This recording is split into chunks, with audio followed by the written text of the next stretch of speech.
What are some underrated passports that you should be taking a look at for 2025? In today's video, I'm going to be going over 3 countries around the world that have very strong yet very underrated passports, and obviously these passports are possible for you to get. I'm not going to say the country of Brunei, where it's pretty much impossible to get citizenship, even though they have one of the best passports in the world. I am going to be talking about passports that you can actually get in time. So the first country on this list would have to be a country down in South America. That would have to be the country of Chile. Now, a lot of people, when they focus on South America, they would often reference a country such as Argentina and the Argentinian passport, specifically because of their 2-year naturalization program. However, with Chile, although it is going to take a little bit longer, you actually do have some advantages compared to that of Argentina, specifically in regards to your visa-free travel. Because if you are a citizen of Chile, although you don't have visa-free access to a country like China or Australia, you do have one thing that is very unique to you that no other country in Spanish or Latin America has. That would be visa-free, or ESTA, access, I should say, to the United States. Chile is the only Latin American country on the visa waiver program. So if you want a passport that's a strong passport, that's in Latin America, that also has visa-free access to the United States, Chile is going to be your best option. Now, the next passport on this list would have to be a passport within Europe, and actually in the European Union and the Schengen area, that actually is a very small country, but a very rich country. And actually, although they do allow dual nationality, I don't often see a lot of people talk about this country in regards to their diversification plans. That would have to be the country of Luxembourg. Now, in regards to Luxembourg specifically, why I talk about it so much in this video is because it is still an underrated passport, right? It's obviously a strong European Union, Schengen area passport, but it's not as heavily talked about as maybe Malta or Portugal or Greece now with their golden visa program. These countries are often a lot more spoken about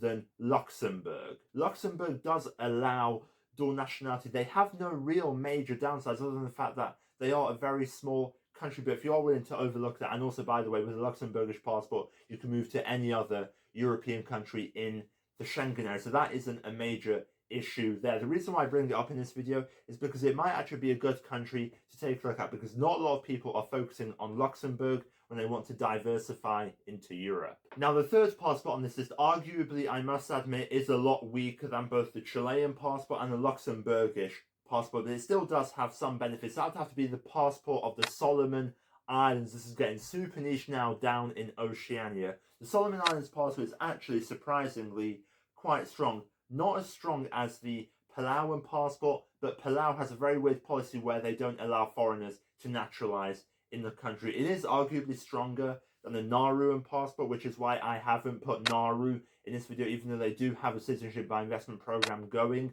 This is why I'm talking about the Solomon Islands here. The Solomon Islands, although not the strongest passport in the world, might actually be a good, not plan B, but maybe plan C or plan D. Because you do actually have visa-free access to the whole of the Schengen area, along with the common travel area. And also, although you don't have visa-free access to the United States, you do have visa-free access, or ETA access, technically, to Canada, which is actually quite rare for Pacific small island countries. Small island countries in general don't tend to have very strong passports, but the Solomon Islands did actually surprise me in regards to how strong it actually was, and their citizenship isn't actually that difficult. Although, yes, it is a small chain of islands, you can actually get it through marriage or by 5 years of residency. So it's not something asinine like Palau, where they just don't allow you to get Palauan citizenship unless you are an ethnic or native Palauan. Solomon Islands does actually grant you a diversification option. Let me know what you think about the countries that I've raised in this video. Do you agree with me that they're quite underrated, or do you have a different list of underrated countries? Let me know down in the comments below, and if you like this video, you can click right here and subscribe to this information on YouTube.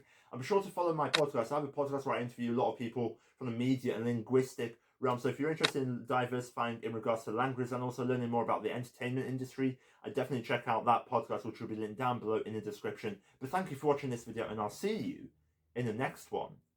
Peace.